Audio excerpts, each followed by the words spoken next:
আজ পুরুলিয়ার royal Chhau academy এক অভিনব উৎসবে মেতেছে। নাচে গানে মেতে উঠেছে দলের প্রত্যেকটা সদস্য। আজ পরম্পরা আয়ুর্বেদের ডক্টর দেবব্রত সেন স্বয়ং এসেছেন এই দলে। সাথে এসেছেন দাদাগিরি উইনার বিপ্লব ঘোষ ও রবীন চক্রবর্তী। আর উৎসাহে ভিড় করেছে গোটা গ্রাম। আজ জি বাংলা দাদাগিরির টিমের পক্ষ থেকে ডক্টর দেবব্রত সেন নিজে ওদের হাতে তুলে দিচ্ছেন ছৌ নাচের অনেক মুখোশ ও তাদের মিউজিকের সামগ্রী। একজন শিল্পীর কাছে তার সম্মানই সবথেকে বড় পাত্র, আর সেই সম্মান অবশ্যই আজকে জানাবো ব্র্যান্ড পরম্পরার পক্ষ থেকে। আর ওরাও নতুন মুখোশ বাজনা পেয়ে বেজায় খুশি।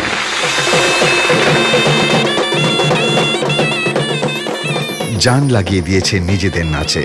আজ যেন আরো প্রাণ ঢেলে দিয়েছে কেউ ওদের পারফরমেন্সে। যেন প্রত্যেকটা চরিত্র জীবন্ত হয়ে উঠেছে। আজ ডক্টর দেবব্রত সেন ও জি বাংলার কর্মকাণ্ডে ওদের এক উত্তরণ ঘটল, আর তার সাক্ষী হয়ে থাকলো গোটা আকাশ, বাতাস, প্রকৃতি।